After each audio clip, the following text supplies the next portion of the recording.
ಅವರು ಮನೆ ಬೀಗ ಹಾಕಿಕೊಂಡು ಸಂಬಂಧಿಕರೊಂದಿಗೆ ಪ್ರವಾಸಕ್ಕೆ ಹೋಗಿದ್ರು.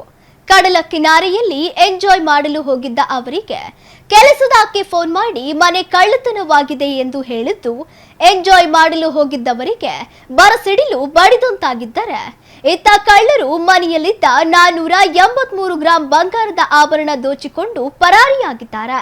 ಹಾಗಿದ್ದರೆ ಕಳ್ಳತನ ನಡೆದಿದ್ದಾದರೂ ಎಲ್ಲಿ ಅಂತೀರಾ? ಈ ಸ್ಟೋರಿ ನೋಡಿ.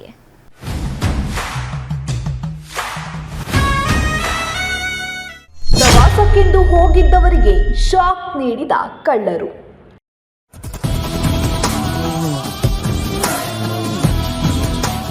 ಮನೆ ಬೀಗ ಮುರಿದು 483 ಗ್ರಾಂ ಬಂಗಾರದ ಆಭರಣ ದೋಚಿದ ಕಳ್ಳರು.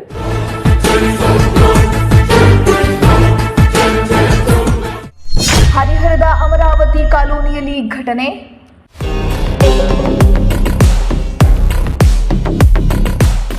ದಾವಣಗೆರೆ ಜಿಲ್ಲೆಯ ಹರಿಹರ ತಾಲೂಕಿನ ಅಮರಾವತಿ ಕಾಲೋನಿಯ ಡಿ ಬ್ಲಾಕ್ನಲ್ಲಿ ಪರೀಕ್ಷಿತ್ ಸಿ ನಾಯ್ಡು ಅವರ ಕುಟುಂಬ ವಾಸವಾಗಿತ್ತು. ಸಂಬಂಧಿಕರ ಮದುವೆ ಇದ್ದ ಕಾರಣ ನೆಂಟರಿಷ್ಟರು ಅವರ ಮನೆಗೆ ಬಂದಿದ್ದು, ಎಲ್ಲರೂ ಗೋಕರ್ಣ ಪ್ರವಾಸ ಹೋಗಲು ಪ್ಲಾನ್ ಮಾಡಿದ್ದು, ಅದರಂತೆ ಸೋಮವಾರ ಮನೆಗೆ ಬೀಗ ಹಾಕಿಕೊಂಡು ಗೋಕರ್ಣಕ್ಕೆ ಪ್ರವಾಸ ಹೋಗಿದ್ದರು.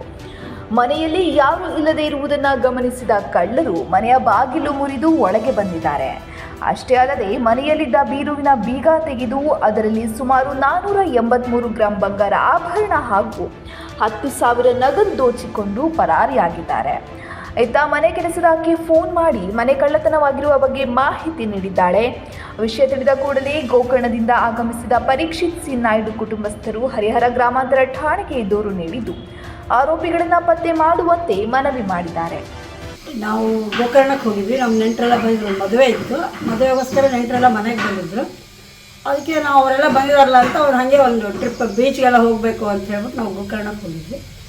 ಗೋಕರ್ಣದಲ್ಲಿ ನಾವು ಹೋಗಿ ಮಂಗಳವಾರ ವಾಪಸ್ ಬರೋರಿದ್ವಿ. ನಾವು ಸೋಮವಾರ ಹೋಗಿದ್ದೀವಿ. ಮಂಗಳವಾರ ವಾಪಸ್ ಬರೋವಾಗ ಮಧ್ಯೆ ನಮ್ಮ ಕೆಲಸದೊಳೊಬ್ಳು ಮನೆ ಬಾಗಿಲು ತೆಗೆದಿದೆ ಅಂತ ಹೇಳಿದ್ಲವಳು. ಬಾಗಿಲು ಚಿಲ್ಕ ಎಲ್ಲ ಒಡೆದಿದೆ, ತೆಗೆದಿದೆ ಅಂತ ಹೇಳಿದಾಗ ನಾವು ಬಂದು ನೋಡಿದಾಗ ಅದು ಈ ಥರ ಇತ್ತು. ಆಮೇಲೆ ಒಳಗೆ ಹೋಗಿ ನೋಡಿದ್ವಿ. ಅಲ್ಲೆಲ್ಲ ನಮ್ಮದು ಏನು ಇದು ಒಡವೆಗಳೆಲ್ಲ ಇತ್ತು, ಅದೆಲ್ಲನೂ ಕತ್ಕೊಂಡು ತೊಗೊಂಡೋಗಿದ್ರು. ಕೆಲವೊಂದನ್ನು ಬಿಟ್ಟಿದ್ದಾರೆ. ಇಷ್ಟೇ ನಾವು ನೋಡಿದ್ದು. ಆಮೇಲೆ ಪೊಲೀಸರು ನಾವು ಬರೋ ಮುಂಚೆನೇ ಪೊಲೀಸರೆಲ್ಲ ಬಂದು ಫಿಂಗರ್ ಪ್ರಿಂಟ್ಸ್ ತೊಗೊಂಡಿದ್ದಾರೆ. ಆಮೇಲೆ ನಾಯಿ ಕರ್ಕೊಂಡು ಬಂದು ಅದಕ್ಕೆಲ್ಲ ಅದೇನು ಅವ್ರದ್ದು ಒಂದು ಏನೋ ಇದು ಕರ್ತವ್ಯ ಇತ್ತು, ಅದೆಲ್ಲ ಮಾಡಿ ಮುಗಿಸಿದ್ರು ಅವರು. ಆಮೇಲೆ ನಾವು ಬಂದು ಸುಮ್ಮನೆ ಸಾಧಾರಣ ಎಂಕ್ವೈರಿ ಅವ್ರು ಮಾಡಿದ್ದಾರೆ. ಸೇರ್ಕೊಂಡೆಲ್ಲ ಹೋದರು, ನೋಡಿದ್ದಾರೆ, ಈ ಪ್ರಯತ್ನ ಪಡ್ತಿದ್ದಾರೆ. ಅವ್ರ ಪ್ರಯತ್ನಕ್ಕೆ ಒಂದು ಯಶಸ್ಸು ಸಿಕ್ಕರೆ ಅಷ್ಟೇ ಸಾಕು. ನಾವು ಒಡವೆಗಳು ಮಾತ್ರ, ಬೇರೆ ಏನೂ ಕಳ್ತನ ಆಗಿಲ್ಲ. ಯಾವುದೂ ಇಲ್ಲ, ಒಡವೆಗಳು ಮಾತ್ರನೇ ಕಳ್ತನ ಆಗಿದೆ. ಅದರಲ್ಲೂ ಕೆಲವೊಂದು ಬಿಟ್ಟು ಹೋಗಿದ್ದಾರೆ. ಮನೆಯಲ್ಲಿ ಯಾರೂ ಇಲ್ಲದೆ ಇರುವುದನ್ನು ಗಮನಿಸಿದ ಕಳ್ಳರು ಮನೆಯ ಬೀಗ ಒಡೆದು ಒಳನುಗ್ಗಿದ್ದು, ಬೀರುವಿನಲ್ಲಿದ್ದ 8 ಗ್ರಾಂ ತೂಕದ ವಂಕರಿಂಗ್, 5 ಗ್ರಾಂ ತೂಕದ ಹವಳದ ರಿಂಗ್, 50 ಗ್ರಾಂ ತೂಕದ ಲಾಂಗ್ ಚೈನ್, 25 ಗ್ರಾಂ ತೂಕದ ಬ್ರೇಸ್ಲೆಟ್, 30 ಗ್ರಾಂ ತೂಕದ ಅವಲಕ್ಕಿ ಸರ, 30 ಗ್ರಾಂ ತೂಕದ ಡಿಸ್ಕ್ ಚೈನ್, 60 ಗ್ರಾಂ ತೂಕದ 4 ಬಳೆ, 20 ಗ್ರಾಂ ತೂಕದ ಚೈನ್ ಸೇರಿದಂತೆ ಸುಮಾರು 67,62,000 ರೂಪಾಯಿ ಮೌಲ್ಯದ 483 ಗ್ರಾಂ ಬಂಗಾರದ ಆಭರಣ ಹಾಗೂ 10,000 ನಗದು ದೋಚಿಕೊಂಡು ಪರಾರಿಯಾಗಿದ್ದಾರೆ. ವಿಪರ್ಯಾಸ ಎಂದರೆ ಕಳ್ಳರು ದೊಡ್ಡ ಆಭರಣಗಳನ್ನು ಮಾತ್ರ ಕದ್ದೊಯ್ದಿದ್ದು, ಸಣ್ಣ ಪುಟ್ಟ ಆಭರಣಗಳನ್ನು ಅಲ್ಲಿಯೇ ಬಿಟ್ಟು ಹೋಗಿದ್ದಾರೆ. ವಿಷಯ ತಿಳಿಯುತ್ತಿದ್ದಂತೆ ಸ್ಥಳಕ್ಕಾಗಮಿಸಿದ ಹರಿಹರ ಗ್ರಾಮಾಂತರ ಠಾಣಾ ಪೊಲೀಸರು, ಶ್ವಾನದಳ ಹಾಗೂ ಬೆರಳಚ್ಚು ತಂಡದವರು ಪರೀಕ್ಷೆ ನಡೆಸಿದ್ದು ಆರೋಪಿಗಳ ಪತ್ತೆಗೆ ಬಲೆ ಬೀಸಿದ್ದಾರೆ.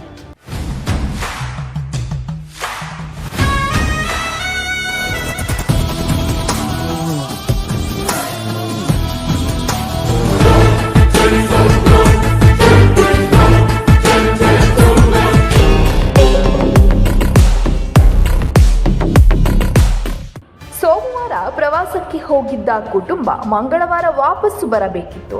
ಆದರೆ ಒಂದು ದಿನ ತಡವಾಗಿದ್ದಕ್ಕೆ ಇದೀಗ ಕಳ್ಳತನ ನಡೆದಿದ್ದು, ಇದೀಗ ಅರ್ಧ ಕೆಜಿಯಷ್ಟು ಬಂಗಾರದ ಆಭರಣ ಕಳ್ಳತನವಾಗಿದೆ. ಇನ್ನಾದರೂ ಸಾರ್ವಜನಿಕರು ಮನೆಯಿಂದ ಹೊರಗೆ ಹೋಗುವಾಗ ಸಂಬಂಧಪಟ್ಟ ಪೊಲೀಸ್ ಠಾಣೆಗೆ ಮಾಹಿತಿ ನೀಡುವಂತೆ ಪೊಲೀಸರು ಮನವಿ ಮಾಡಿದ್ದಾರೆ.